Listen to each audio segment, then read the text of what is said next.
इस युद्ध के कारण दुनिया में जो कठिन हालात बने हैं, उनका प्रभाव लंबे समय तक बने रहने की आशंका है।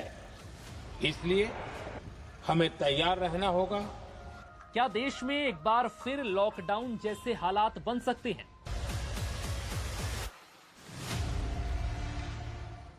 मिडिल ईस्ट में जंग के बीच पीएम मोदी ने संसद में यह चेतावनी आखिर क्यों दी?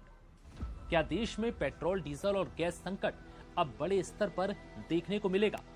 क्योंकि अगर ऐसा हुआ तो ये हर घर को प्रभावित करेगा। आप और हमें, यानी कि सबको। सड़कों पर वाहनों की रफ्तार थम जाएगी। आप तक पहुंचने वाला हर सामान या तो नहीं पहुंच पाएगा या फिर बहुत महंगे दामों में पहुंचेगा। अगर ऐसा हुआ तो देश में हर एक चीज महंगी हो सकती है, जिसके बाद के हालात आप सोच और समझ सकते हैं। शायद यही वजह है कि प्रधानमंत्री नरेंद्र मोदी ने अब संसद में इस बात को खुले तौर पर जनता के सामने रख दिया है। देश में मौजूद गैस और तेल का स्टॉक अब शायद संकट में है और मिडिल ईस्ट और अन्य जगहों से आने वाला तेल, गैस जंग की वजह से भारत तक नहीं पहुंच पा रहा और जो पहुंच रहा है शायद वो पूरे देश की आपूर्ति करने के लिए पर्याप्त नहीं है। ऐसे में अगर मिडिल ईस्ट में जंग नहीं थमी तो भविष्य में हर भारतीय को तैयार रहने की जरूरत है। पहले पीएम मोदी का ये पूरा बयान सुनिए, फिर आपको बताते हैं कि आखिर बड़ी अड़चन कहां आ रही है।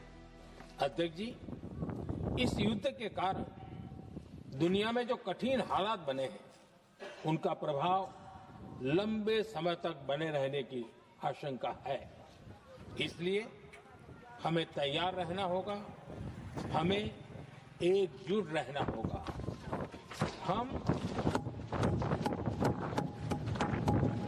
हम कोरोना के समय भी एकजुटता से ऐसी चुनौतियों का सामना कर चुके हैं। अब हमें फिर से उसी तरह तैयार रहने की आवश्यकता है। धीरज के साथ, संयम के साथ, शांत मन से हमें हर चुनौती का मुकाबला करना है।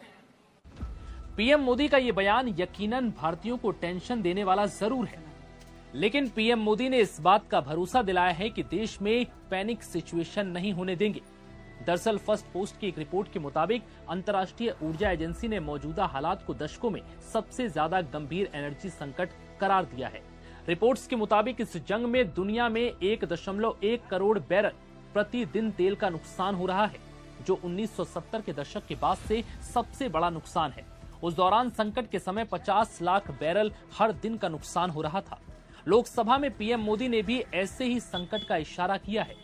हालांकि इस संकट से सिर्फ भारत ही प्रभावित नहीं है, बल्कि दुनिया के कई देशों में अब हालात बिगड़ते नजर आ सकते हैं।